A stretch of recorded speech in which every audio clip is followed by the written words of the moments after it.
ผมมีคนหาอยู่หากินเนาะโดย พ่อแม่ก็เสียหมันแหละทุกคนเลยก็นายดูน้องไอรีนะเป็นมุมอ่านแต่ว่าครอบครัวอื่นก็ทุกอย่างคือกัน แต่ว่ายังมีพ่อแม่เนาะแต่ว่าครอบครัวเฮาก็คือทุกพร้อมแล้วก็ครอบครัวกับบอกสมบูรณ์นํทุกคน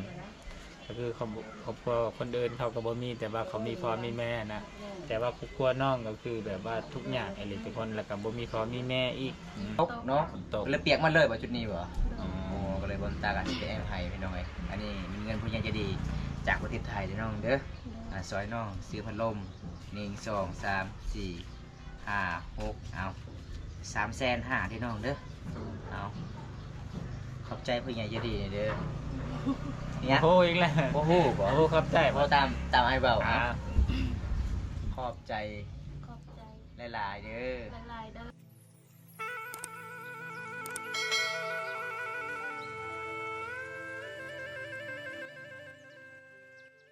ทุกคนหลังจากมาเยี่ยมมายามเซากกเซาแรดแล้วตอนนี้บอมตากับมาเยี่ยมมายามสาวๆกับสาวสี่เป็นลูกคำพาคัดพอคัดเบ้เลยพี่น้องตั้งแต่น้อยมื่อนี้บอมตากับบุ้ยยังหลายมาเยี่ยมมายามน้องสาวเพิ่นกะจัดให้ตามของขอผู้ยังจะดี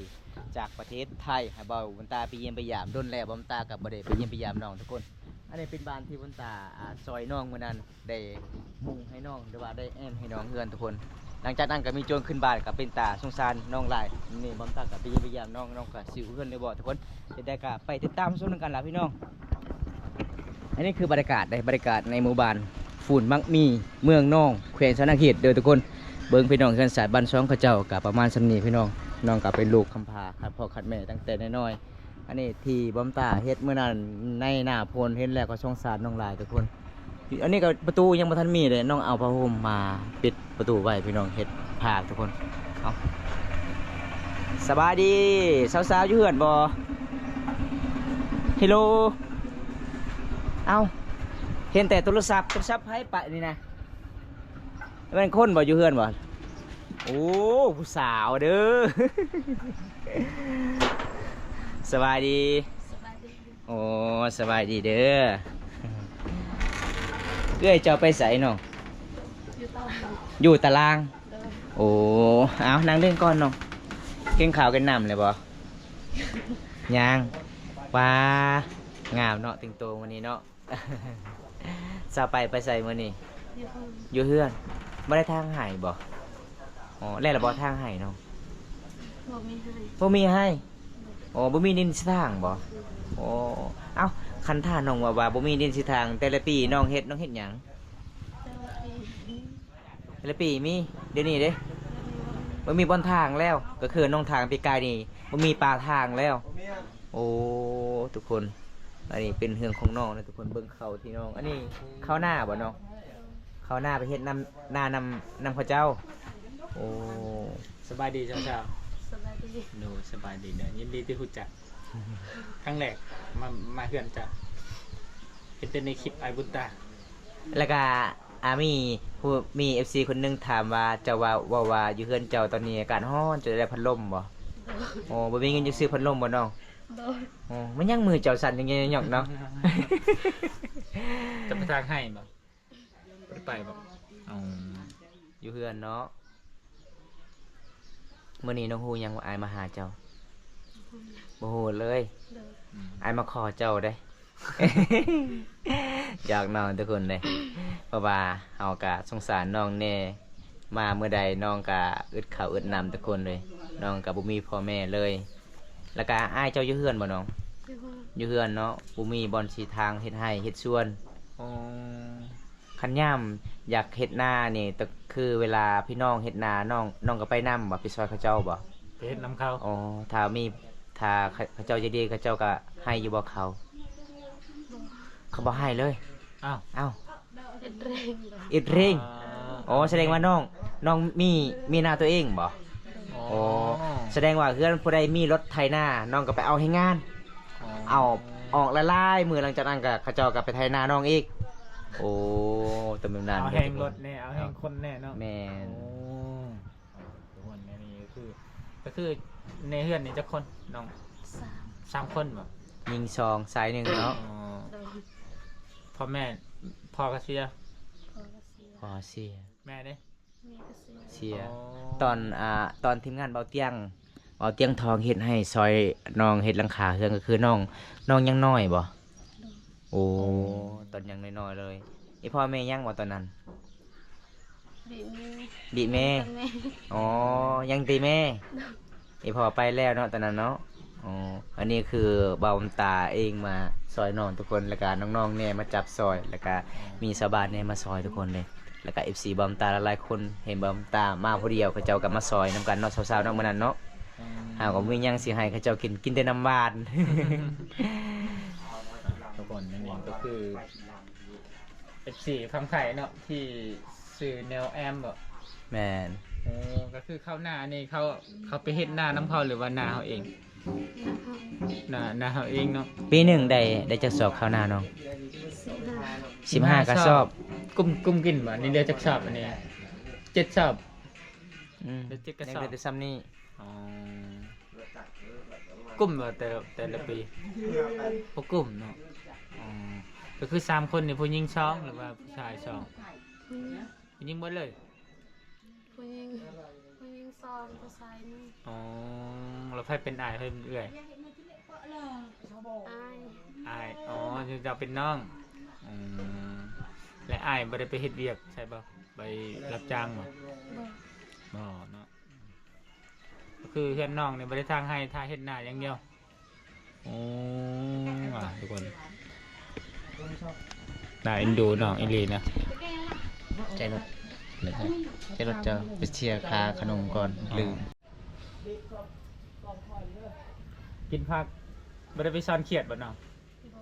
ก บ่ได้ไปเนาะใช่คำว่าเครียดหลายบ้านเจ้าไปหาซ่อนกลางคืน คันไปสอบนี่บ่มีรถไป อ๋อบ่มีรถไปไกลเลยนะไปซ่อนทางใด อยู่หน้า โอ้อยู่หน้าพูดเขตนี้บ่มีหน้าแถวบ้านเนี่ยบ่มีบ่แถวอันนี้แถวห้วยสปีกนี่บ่มีบ่ บ่มี ไปจับเอากับบ่ได้มีแต่มันอยู่ตามหน้าอ๋อก็คือพักย่างนองใดมากิน น้อง พักฟังนอกโอ้จำแจวแซ่บ ผมมีคนหาอยู่หากินเนาะ โดย พ่อแม่ก็เชียร์มันแหละทุกคนหน่อยก็นายดูน้องไอดีนะเป็นมุมบ้านแต่ว่าครอบครัวอื่นก็ทุกอย่างคือกัน แต่ว่ายังมีพ่อแม่เนาะแต่ว่าครอบครัวเฮาก็คือทุกพร้อมแล้วก็ครอบครัวกับบอกสมบูรณ์นํทุกคน ก็คือครอบครัวคนอื่นเขาก็บ่มีแต่ว่าเขามีพ่อมีแม่นะแต่ว่าครอบครัวน้องก็คือแบบว่าทุกอย่างไอ้ทุกคนแล้วก็บ่มีพ่อมีแม่อีกโอ้ก็น่าเอ็นดูทุกคนแต่ก็ดีใจนะที่ FC หลายคน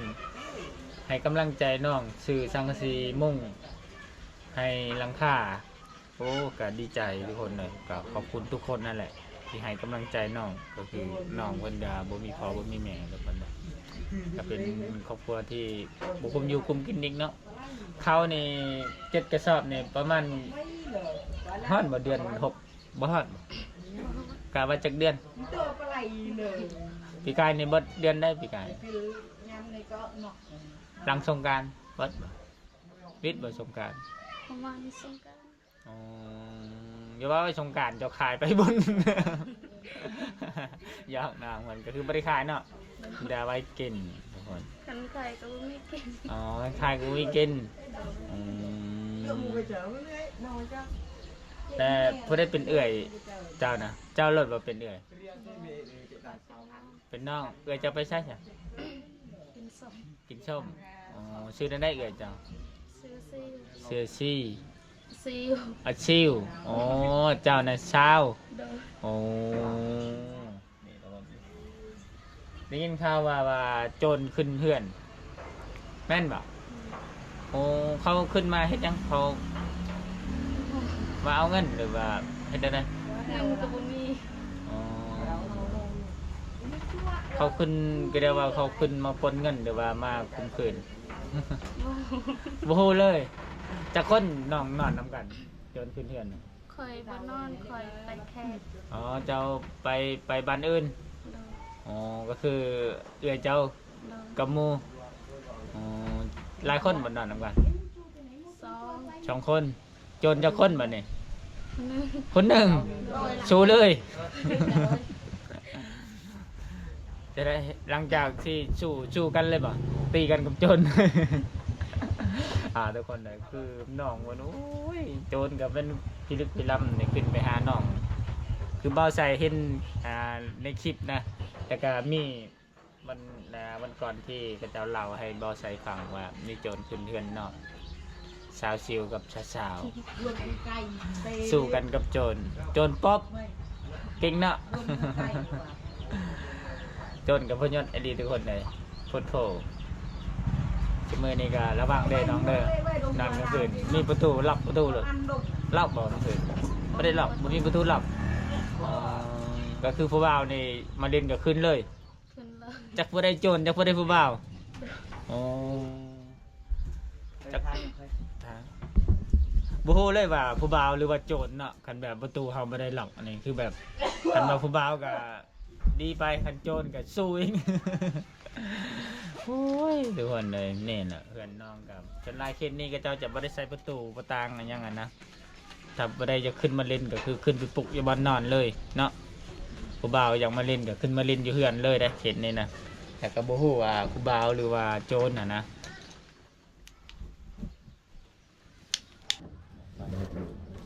เสน่ห์นะ เสน่ห์นะไปเฮ็ดเวียก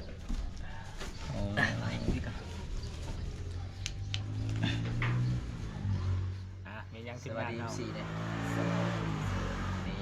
วันนี้กะเฮากะบ่มีหยังทุกคนเลยมาเยี่ยมมายามเฮากะจัดให้ตามคำขอผู้ใหญ่ใจดีจากประเทศไทยไปกับทีมงานเฮา2 คนคือเก่าน้องว่าอยากได้พัดลมเนาะเวลาการฮ้อนมันก็ฮ้อนหลายงั้นแม่เลยทุกคนเลยเฮือนน้องแอมด้วยสังกะสีเพราะว่าตอนนั้นพากระเตะกับบ่มีแน่พี่น้องพาแอมเพื่อนน้องน้องก็เลยตอนนั้นอากาศหนาวบ่หรือว่าฝนตกเนาะ ตก เลยเปียกมาเลยบ่จุดนี้บ่ ก็เลยบนตากันที่แอมไห้พี่น้องเอ้ยอันนี้มีเงินผู้ใหญ่ใจดีจากประเทศไทยเด้อน้องเด้อซอยน้องซื้อพัดลม1 2 3 4 5 6เอา350,000ที่น้องเด้อเอาขอบใจผู้ใหญ่ใจดีเด้อเนี่ย โอ้อีกแล้ว บ่ฮู้บ่ โอ้ครับใจ บ่ตามให้เบา อ่า ขอบใจ ขอบใจ หลายๆเด้อ หลายๆเด้อ ผู้ใหญ่ใจดี คนยังจะดี ผู้ใหญ่ใจบุญ คนยังจะดี จากประเทศไทย จากประเทศไทย ขอให้อายุดีมีแห้ง ขอให้อายุดีมีแรงขอใจคนยังจะดี จากฝั่งไทย จากคนไทย ขอให้อายุดีมีแห้งเด้อ ขอให้อายุดีมีแรง ขอให้อายุมันคนยืน ขอให้อายุมัน ขอให้อายุมันคนยืน ขอให้อายุมันคันยืน แต่นี้ต่อไป แต่นี้ต่อไป ขอให้อายได้เงิน ขอให้อาได้เงิน กลับคืน กลับคืน รอยเท่าฟันเท่าเด้อ ร้อยเท่าพันเท่าเด้อ ดีใจบ่น้อง ดีใจ ดีใจเนาะ นับเป็นบ่เงินบ่จะนับลงเบิงยั้งมือน้องชันยังไง ตามเชียมอัญญามันต้นนี่ลายมือเลยเนาะ3 มือไปเลย เท่าไรเนาะ300,000เท่าไร 3,500,000 ครบเนาะ คำไปรับ ดีใจ จ้าง เนาะ ดีใจ ไปรับจ้างเชียร์หญ้าเนี่ยจังมือจังเป็นไร 4 ซ้ มื้อเนาะ ำชี้มือ 4 มื้อเนาะ โอ้ สิ่งใดสั่งเงินสำเนียงทุกคนเลย มือหนึงเท่าไหรเขาจ้าง 80,000กีบ โอ้ เอาทุกคนวันนี้บอมตากะขอขอบใจอีกทีหนึงผู้ใหญ่ใจดีจากประเทศไทยที่เชื่อมั่นและมั่นใจบอมตาคนนี้และก็ทีมงานบาวไซสตูดิโอเพิ่นเดินทางมาจากกรุงเทพร่วมน้ำกันได้ทำบุญน้ำกันทุกคนเลยวันนี้เฮาก็ได้มอบในมือน้องๆแล้วเฮากับบุญยังมายามน้องมาฝากของฝากของตอนมีแต่น้ำจิตน้ำใจล่ะพี่น้องเอ้ยเฮาก็ได้ทำบุญน้ำกันพี่น้องหลังจากนั้นเฮาก็จะเดินทางต่อบ่าวไซเนาะ แม่น เดินทางออกพุ่นละพี่น้องไอ้เที่ยวชนบทหมู่บ้านละปีดบ้านเรายังเดินทางไกลที่สุดเลยทุกคนมื้อนี้ยังได้อ้ายกาคอยให้น้องซื้อพัดลมเด้อ เด้อ เอาไว้คักๆนี่น้องเด้อเงินเจ้า จะน้อยมีโจรขึ้นบ้านอีก แม แล้ว น สุดก่อนก็คือโจรเข้าห้องเลย มารอบนี้ก็คือจะน้อยโจรเอาเงินอีกโอ้ยบ่ได้น้องเอ้ย สงสารน้องหลายเลยทุกคนเลยไอ้มารอบนี้น้องก็ใส่โซลาร์เซลล์บ่น้อง จระเซล ยังโสดบ่ยังโสดบ่เขาถามยังโสดบ่ ยังโสดปะ โสด ยังโสด โอ้ ยังเอาผู้บ่าวยังเอาผู้บ่าวบ่เพิ่นว่า เอา ยังเอาเด้อ เอาบ่ผู้บ่าว เอาบ่ผู้บ่าวทางนี้บ่ เอา โอ้ผู้บ่าวซื้อมากระบกได้เอ้ ก็บาหาละซื้อมากระบอก จอกน้องทุกคน แม เด้ น จะได้สาวๆหลังจากได้เงินแล้วก็คือน้องให้นำอ้ายหรือว่าให้น้ำเอื่อย ให้น้ำเอ้ย เอ้ยเนาะตอนนี้เอ้ยจะเอาไปใส่น้องคือบ่เห็นอยู่ในเฮือน กินส้ม กิ กินส้มอยืนหมู่แล้วโอ้แสดงว่าน้องเผาเพื่อนยันจนขึ้นบานอีก วันนี้กะอายกับบุมีหยังหลามาเยี่ยมเมืองจามเจ้าได้น้องเด้อกะเพราะว่าน้องว่าอยากได้พัดลมกันเลยผู้ใหญ่ใจดีจากประเทศไทยเพิ่นกะซอยน้องเล็กๆน้อยๆล่ะเพราะว่าอายใหญ่เพิ่นกะบ่มีเงินบ่มีคำคือกัน แต่มีน้ำจิตน้ำใจเป็นนาสงสารเป็นนาเอ็นดูน้องเป็นลูกคำพาขับพอขัดแม่ตั้งแต่น้อยๆเลยทุกคนเลยจะได้เฮากะทีมงานเฮาสองคนกะสิอำลา FC ทุกคนที่เข้ามาติดตามรับชมมื้อนี้ก็ขอให้อยู่ดีมีแห้งขอให้ร่ำให้รวยปรารถนาสิ่งใดขอให้ได้สิ่งนั้นเด้อทุกคนเฮากะสิเดินทางต่อถ้าบ่ได้รับชมคลิปนี้แล้วก็อย่าลืมพากดไลค์กดแชร์กดติดตาม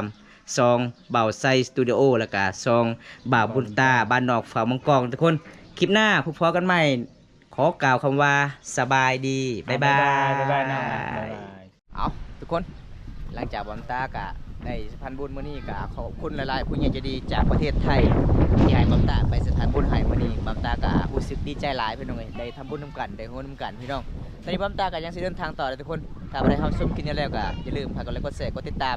ฝากเป็นกำลังใจให้บอมตาเฮ็ดคลิปตอนต่อไปพี่น้องคลิปหน้าพบกันใหม่พี่น้องเอ้ยขอกล่าวคำว่าบันสวนเด้อบ๊ายบายไปก่อนเด้อ